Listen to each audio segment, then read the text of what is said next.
His forefathers were all Khans, blessed by Kaidir from the beginning. His ancestors were all Khans, blessed by Kaidir from the beginning. In places where they had stayed overnight, sacred shrines were built, for God had blessed them from the beginning. In the places where they had passed by, a city with a bazaar was established, for God had blessed them from the beginning. They had exchanged greetings with 12 saints, learned writing from a caliph, and they thus were called great sahibs. His first forefather is Boyan Khan. From Boyan Khan is Chayan Khan. From Chayan Khan is Nogoy Khan. Nogoy Khan was undefeatable. Those who fought with him were doomed. The last had lived along the Sompuk River. Those Kwon who fought with Nogoy were made to crawl. His grandfather, who was from a lion breed, was a bloodthirsty man. From Nogoy Khan is Balakan. Balakan's heroic deeds were known in every places. He caught and beat those who talked back to him.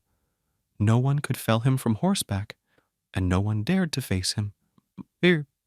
From Balakan is Karakan, who was strong, mighty, and full of wrath. He too was harsh on his attackers. He was born from the Kyrgyz. People were terrified. From his might, valor, for he had brought chaos among the Kitai, who was strong, mighty, and full of wrath. He too mowed down his attackers. During the reign of Karakan, his guest houses, the 5 sarays. Don't ask how this brave man lived. He was known for many things. He had strong wrists and a stone heart. He became known as Karakan. He too was strong like an elephant. He was greater than a spearman. He too mowed down his attackers. His might was great, his wrath was strong. Hanu, he too had brought chaos in the world. When that Karakan passed away, when he left for the plague, Suckus have fought for the place whence no one returned, crushing the Karagas and Uks of the Argan and Kyrgyz. From the Kitai came Molto Khan. He made women and girls cry. From the Kitai came Moltok, whose devastation lasted for a century. Then came Aluka after him, preparing his warriors and choosing the best warriors. When the Argin and Kyrgyz settled along the river, their Karakan passed away. It was as if their fire had been extinguished. There was no one to speak up. His many people had no courage to fight back against their enemy. Multo Khan, from the Kite, began the devastation. He did not spare at all those who spoke against him. He asked for much booty. He colored with red blood those who refused to pay him. He did not spare a soul as tiny as a strand of hair. When he had pulled his strength together, blood of the numerous Argan Kyrgyz flowed like a river, longing for their Karakan. So many peoples wept. The Karakalmyk, the Manchu people, attacked them and took their craftswomen. As booty, those cursed people took their maidens with 5 braids. They felled all the trees, destroyed all the houses. They wiped out all people and brought the day of judgment onto the heads of the people. They taxed each hearth. This wild pig, may he be burned alive, collected everything from them. Oh, Karakan, why did you die? They said. Why bring such a humiliation to your people? They said, all of his people wept. Even the old men wept. The young girls wept, fearing that they would be taken away tomorrow. Oh, Karakan, you should not have died. Oh, God, don't bring such humiliation to human beings. They grieved, but Karakan had died. His wealth and cattle were plundered. They divided equally the Kyrgyz left, who were behind the Khan, Molto, and Aluka, established their rule among them, inflicted on them great sufferings. From the weak and weary Kyrgyz, from each hearth, they took a 5-year-old mare. That pig, may he perish, collected everything from them. He extinguished the fires of the Argan and Kyrgyz and exiled them to other places. Karakan had died, unfortunately. Since there was no one to oppose him, they had divided equally the Argan and Kyrgyz only yesterday. They exiled the first ones far away. They made the people weak and weary and destroyed them. None were spared. No livestock were left to give to the furious infidels. No bold souls remained to oppose them. Caught in a great upheaval, the noble people fled non-stop.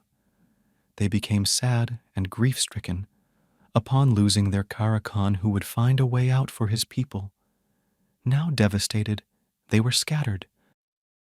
When the Khan died, the other two Khans brought on them a great misfortune.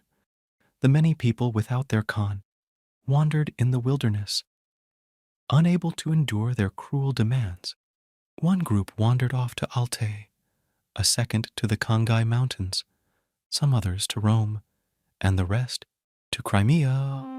Their land remained empty with no people. Without a Khan, the people became destitute. The wife of Karakan became a widow. From Karakan himself, a treasure store remained. Karakan's 8 sons were all young boys around the same age. When that Karakan had died, they were very young children. All of them remained orphans and young upon their father's death. Those 8 sons of Karakan, some were single, some were twins. Their bravery was known to all. All the people looked up to them. When these orphan boys grow up, they will be a good use to us. Thus people had been hoping. Their father was the Khan, Karakan. Karakan had left 8 sons behind. If they would grow up safe and sound, they were boys who would be able to save the Kyrgyz from their enemy. Among the boys, the bravest were Jakip and Ulakan. Attacking them from the hillside, they looted all their wealth and people.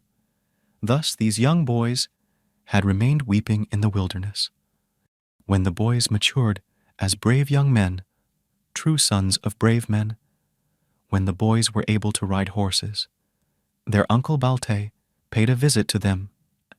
If you ask about Akbalte, he was the great Khan of the Neugut, but he too had become weak upon surrendering his kingdom to the Khan Aluki. Aluki, who lived in a white yurt, raided the Khan Akbaltai, who had thousands of mares on his pastures, delivered a crushing blow, and thus scattered his wealth. There was no escape in death, nor a place to hide himself. He panicked, not knowing what to do. Thinking to find in him a leader's son, he fled towards Jakip. I must try uniting with the 8 sons of Karakan, he said. I must die with them, he said. I must join in their forays and steal mares from those who speak an unknown tongue, he said. Instead of simply giving up, I must die while fighting with the enemy, he said. I must die fighting with the Karakalmyk, the Manchus, he said. Noble Balte, what can he do? He thus relied on Jakip's support. Uncle Balte, the grey-maned, shared a corral for his sheep with Jakip and shared their food as friends. Jakip, my foal, we must unite. When we go on forays, we must face death together, but help each other while we are alive. We must die in the same faith. My son Jakip, listen to my words. Aluki drove away. My people from my own land, he depressed my spirits, paralyzed my will, looted my mares, woke me wide from my sleep, left me powerless, and massacred my people. All the Tirguts came gathering. The Karakalmyks came for plunder. They cut me off at the roots. They wiped them out, not sparing one. My poor Neugut people. They captured our warriors and slaughtered, not sparing one, all of our brave men. They beat up all the old men and took away all the girls. They dug me my grave. Aluka of the Kite squeezed the essence from my life. and inflicted on us trouble, he brought great devastation to my ancient Noigat people. Spewing rage, he entrapped us, unable to withstand their rage. Your uncle Balte became hopeless. Aloke, may his home be burned. Gave our untrained horses, never captured, to his Manchu to ride. He sent his strong men, with big sleeveless coats of mail, to confiscate my treasures. He brought devastation to my people, and misfortune to myself. He became furious during the mayhem. Aluka of the Manchus showed his great power. He imposed a crushing burden only yesterday. When raging, he exacted tribute. The Noigat people could not withstand him. The greedy Aluka, the Kite, was cursed by God. As tribute, he wanted 6,000 coins and 1,000 otter skins. It was an outrageous act what Aluka did. If we don't submit to his will and refuse to pay him the tribute, that man, may he be burned alive, will come with Lungtung Khans, wearing various precious stones, and pour out their wrath. Our noble heads will be cut into pieces. No one was able to resist, fearing Aluka's wrath. When Aluka shouted, all were scared to death. In the troops of Aluka, there are different kinds of giants. That noble man had set out from Beijing with his giants, especially to fight the Baruts. In the 12 centuries, since Karakan's death, there was no one to resist the wrath-pouring infidels. His warriors are strange and ugly. One who attacks them won't survive. If Allah does not will it, man's power cannot defeat them. Those who fight with them, with his furious warriors, will instantly be killed by them. Their mail is of blue iron. Their warriors are different. If you had seen Aluka wearing his blue mail, he came all prepared to massacre the Kyrgyz. He wore a blue coat and struck like a blue tiger. Gathering his army and raising a cloud of dust and causing chaos, he raided the white felt yurts. So many people died, fearing his wrath. His warriors were indeed unusual. His brave men are many. He has many people in Kite, and accustomed to drink the blood of those who oppose him. That noble man had prepared in order to accumulate wealth by looting. He has rhinoceros as an elephants. Aloka is no easy foe. You should know that, destitute boys. Aloka's rage and anger is not predictable. Not one will be spared among those who exchange blows with him. His guards on the tower are 84, if you count these Kitai. May their houses burn down. Set fire to whatever they see. Their warriors are ugly. That wild pig, may he be burned alive, took everything away. There are men with a barbarous language among their warriors. There are ugly men with single eyes. All of their warriors do not spare their rivals. They're gluttons who swallow whole pigs at a sitting. They have an inhuman gaze and a lion-like appearance. They slaughter their captives and kill whomever they come across. Those who see their real might do not remain alive. The reason behind their warriors' power is their mothers, who are Hindu whores. No human can defeat them, therefore. Their fathers are Kitai shrews. Aloka's warriors are beasts like wild pigs, who know no human language. When they raided our camp, he has odd-looking warriors. As talismans, they wore human noses and ears. He has enough soldiers and warriors. Aloka had, indeed, wanted the wealth of this world. From the way he looks now, and from his power, no man will remain alive. He had indeed come to cause great destruction and conquer the world by flattening the face of the earth to fields. His name is Aluka, a great king. He is more skilled than a spearman, I learned. He has studied magic skills. He is a smart Khan, I learned. Good for nothing, Baruts. I'll show you. He cursed. When Karakan passed away, and had a strong grudge against the Baruts. There are 60 sons born. From Aluka, I learned. He is indeed the great Khan of the Chinmachin in Beijing. I'll get you, Baruts, he cursed. He is a man hard on his enemies. One day, if he gets angry, he will take away our gold and silver by taxing us and wipe us all out. What you see today is gone tomorrow. Oh, the world is such a crappy place. What should we do? I'm relying on your support, my dear Jakib, for your father has passed away. Listen to my words carefully. Since you're the son left from the hero, we value you as a gift from him. Akbaltai said these laments to Jakib about his terrible loss to Aluke. While his uncle Akbaltai stood there, Takechi Khan and Shigai Khan, they also came in haste. They were covered with dust, blood pouring from their heads. They took the fastest road, abandoning their precious wealth and treasures. To the Kite, suffering a great pain, leaving the 60 warriors on guard to be shot by Aluka. Losing too much blood, they became weak. They ran in despair, as if they would be killed now, losing their hope for their lives. The two spoke thus in haste. The Kite took my mares. The Kalmyks destroyed my possessions. The Tirgut shed my blood. They did not seem to spare my soul, which is as tiny as a fly. When Aluke raided them, their noble heads became puzzled. These few Muslims, Argan and Kyrgyz together, were desperate and hopeless. Akbalta of the Neuguts, Takechi Khan, Shigai Khan, Ulak Khan, and Jakib Khan, the 8 sons of Kara Khan, desperate and hopeless, held a great council in the wetland of Hirelin. On the hill where people had gathered, they held a large meeting. Thrown together in desperation, they hastily assembled. Takechi spoke many words. My people, we must fight the good-for-nothing Kite, he said. When the Tirgut and Manchus make demands, how will we respond?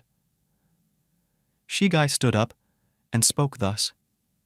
He advised a startling thing, which no man wanted to hear. We cannot fight with Molto and Aluka, who are heroes with great might, and infidels crawling like black worms. We heard from the ulama and found out from the learned men. The Kitai, people whom the flood could not wipe out, had caused a hell in the past. Say in the past, they had conquered the Kyrgyz, exactly 90 times. When my ancestor Ogoy ruled, he had fought with the Kitai. He had gone into a serious war with the Chinmachin in Beijing. My ancestor saved his few people by protecting them on their pastures. These Kite heard somehow that my ancestor had died. These Kite, if they could, in order to conquer and enslave us all together, swarming like black worms, had come all the way from Kakan, all prepared for the raid. Their homeland is Beijing, and they are more than worms. We should submit to their will, without any quarrel and words. We should give to the strong infidels what they ask. We have no Khan to resist them, nor have we strength to exchange blows with the powerful infidels. We have no energy to fight with them. They have indeed devastated us. We have no strength from the Chinmanchin of Beijing, and from the real Kakans. He gathered all the soldiers, put on his blue undercoat. You should have seen the giant Dongyu. He pounced like a gray tiger. They played their war pipes loud. Dust whirled in the air. The Tirguts, Shibis, and the Manchus, all were gathered. Not one was left. The drums of the Kitai were all beaten at the same time. All of their warriors arrived. Molto and Aluke gave Dungo his orders. Speaking a different language, those good-for-nothing Baruts of yours are our enemies in their heart. Slaughter them and crush them underfoot, they said. Hero Dungo, raid them, they said. Kill them off and crush them underfoot. They said, only yesterday, when the Baruts, the Ogoys, were still there. They had stolen everything from us. They had reclaimed 10,000 livestock, including all our extra herds, which we had seized from them as tribute. They brought me total ruin, and so I'll ever take my vengeance. Let's take them by surprise, the Baruts who have lost their leader. Let's scatter their 4 kinds of animals and boil a cauldron on their chests. Let's seize their khans and slaughter the rest, and loot their cattle and be done with it. As for those who strike back, let's slaughter them all together. Let's make to suffer the good-for-nothing Baruts. If they don't take us seriously and affront us, we should slash their scalps. Get a move on, my Dongyo. Move the army. Drive all the soldiers forward together. Let's capture all their strong men and seize all their young women while they are in the yurts. Let's extinguish the hearth fires of the good-for-nothing Baruts and force 3 clans into exile altogether to a faraway place. Get a move on, my Dunga. Go. Let's bring them a great misfortune by seizing all the wives and maids of the Barut without leaving one. Furious Dongo, listen to my words. Let's massacre their strong men and take the weak ones as booty and be done with it. Let's force them to pay tribute and erect a white yurt for Aloka. On the edge of the people's camp, let's take plenty of tribute from the proud Baruts. By destroying their ancient homeland, let's subdue them entirely. Boiled with rage, Molto Khan spoke these words to Dungo. Their soldiers covered the land. Their number was countless. Dust whirled in the air. The Kite came in great numbers, sweeping from 5 directions. Countless. They swept in great numbers. The war pipes shrilled. The drums pounded. Their bare swords gleamed. Those who saw them were frightened. War pipes and trumpets sounded. The teeming Kite shouted, Kakai, and launched their attack. Arrows from bows poured like rain. Day became night. It was a grim day for those who saw it. Dust whirled in the air. They were as many as black scorpions. The Tirguts all came in groups. The tips of spears clashed. The heads of men collided. The front ranks trampled the people underfoot. The rear echelon swept over them like a flood. Unable to withstand and resist, Takechi Khan and Shigai Khan fled towards the Alatu Mountains. White clouds covered the sky. Takechi Khan and Shigai Khan, these poor ones escaped to safety. But Akbaltai of the Noiguts, your lion was caught by the enemy. Oh God, don't let anyone go through this. As for the numerous horses on the hill, they took them all. As for the countless horses in the mountains, they drove them away non-stop, creating such a calamity. They put an end to them like that. They slaughtered so many souls. They took girls as booty. They destroyed everything, and thus brought misfortune on their heads.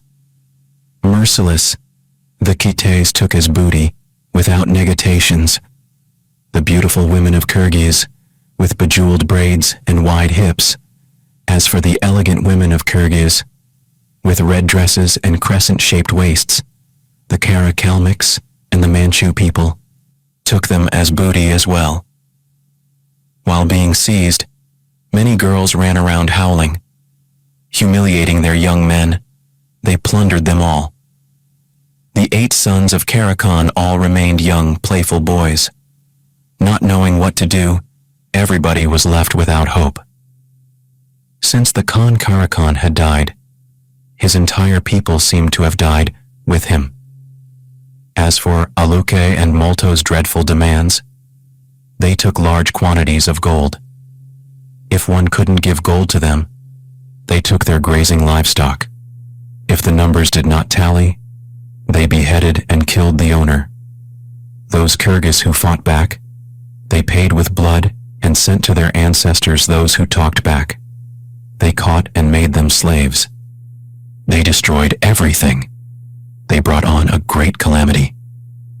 From the Altishar to Margalan, all the way to Kokand, and the sheikh with his soldiers wearing blue coats in the lands of Bukhara and Samarkand were reduced in numbers and destroyed. Aloke built a white yurt for himself. As for all the people, they all submitted to him. When it was autumn, he taxed each household a 5-year-old mare. By threatening to kill them, he tormented the people and collected all that they had. When springtime came, he didn't let anyone ride a fine steed.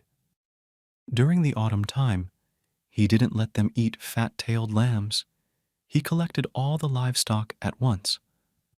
By leaving one cauldron for 3 families, he made them live in one yurt. As for those who spoke against him, he had them captured and beaten. He humiliated greatly all the people. Those who talked back, he had them nailed by their hands. He became harder on them. He put the noble people in their place. When it was winter, he wanted more tribute, so he began taking girls. Unable to endure his wrath, all the people almost lost their minds. There were many who walked around crying and saying unclear words, saying although she was a girl, she was a child, whom I bore. Oh, how could we give her to death? There were many who cried, saying, God didn't save us from Aloke's wrath. Unable to withstand this infidel's wrath, they wanted to die but didn't know how. The noble people stood grieving and crying, unable to take their own lives. Seeing their people in that situation, the 8 sons of Karakan, whose leaders are Jakip and Ulakan, all sat down together and spoke. Instead of living like this, it would have been better if we weren't born. It is better to die than remain alive. We can't endure the humiliation of these Kite until we die. We're the sons of Karakan. Not all of us are bad. We are of those princes. It is better to die than to live like this, enduring the humiliation of the Kite until the end of our lives. What will we accomplish if we just live like this? These Kites have gone too far.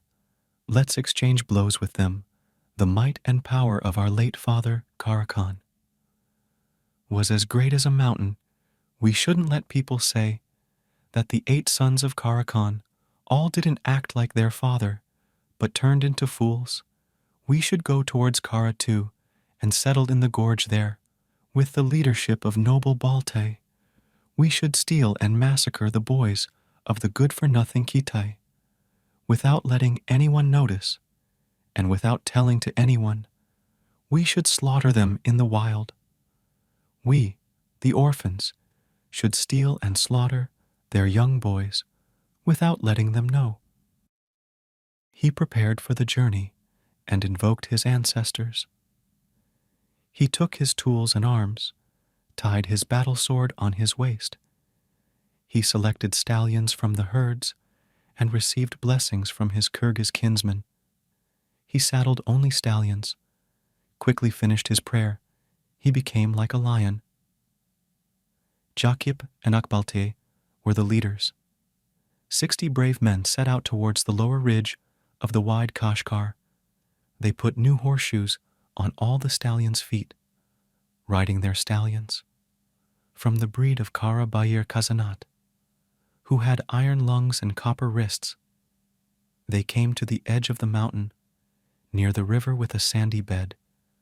From the big mountain slope, from the big wide pass, at the break of day, when the sun had already risen, when they looked towards the clouds of dust, the rolling clouds of dust, from 80 giant warriors heading towards Beijing, their camels laden with valuables, such as gold, silver, and coin, red coins and precious stones.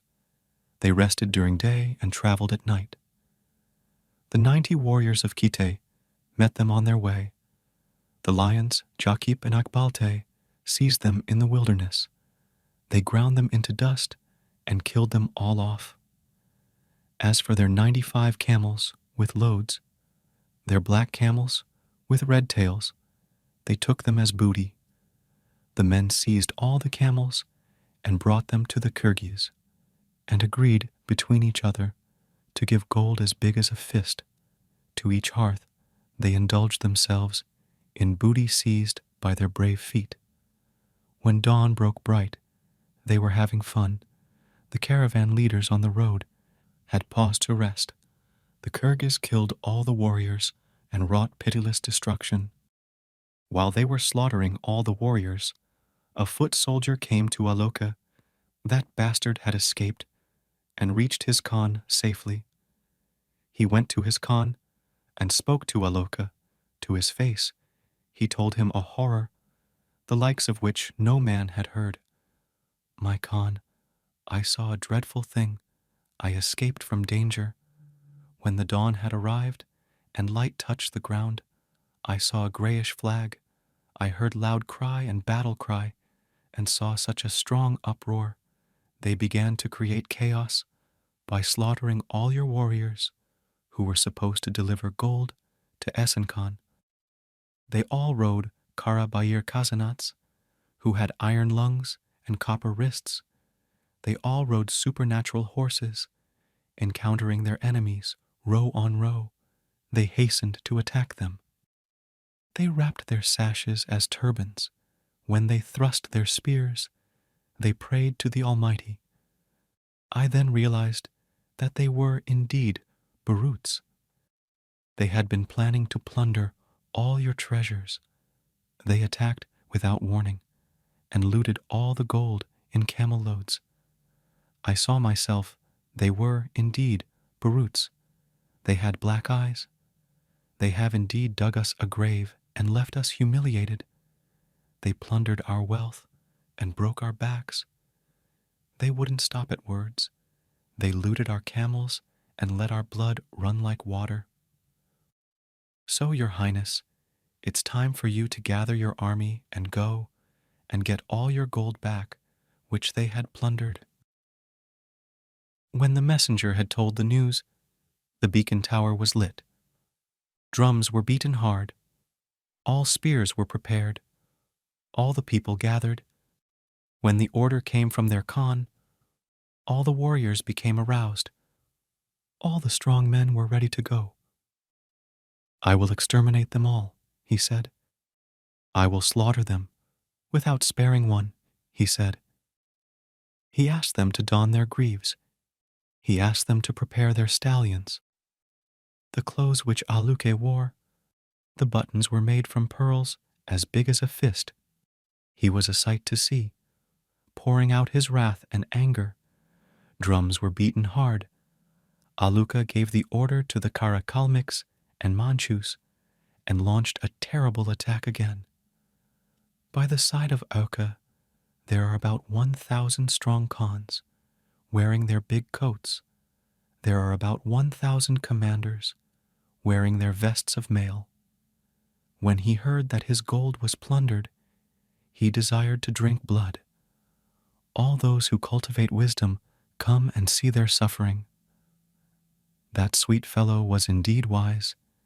He possessed a power the whole world could not defeat. In the courtyard of Aluka, his tiger gave birth to 15 cubs. No one dared to come near them. He sat on a golden throne. He also had 6 soothsayers who were able to foretell one's death 6 months ahead. Those who heard about him feared him, for he had studied the 60 books of wisdom. Fully and well, the soothsayers and magicians took out their books of divination and began telling the future.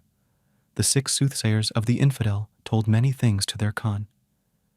To Aloka, the brave man, all the soothsayers spoke at once. Your gold has been found. The 8 sons of Karakan have grown to manhood, achieved the stature of brave men. They have gathered an army of strong men together with the mighty warriors and destroyed everything. Those boys created such a disaster. They captured your servants and killed all your warriors, sparing not a one. As for the gold on the 95 camels, they looted them all. All your warriors were attacked and murdered in the wilderness.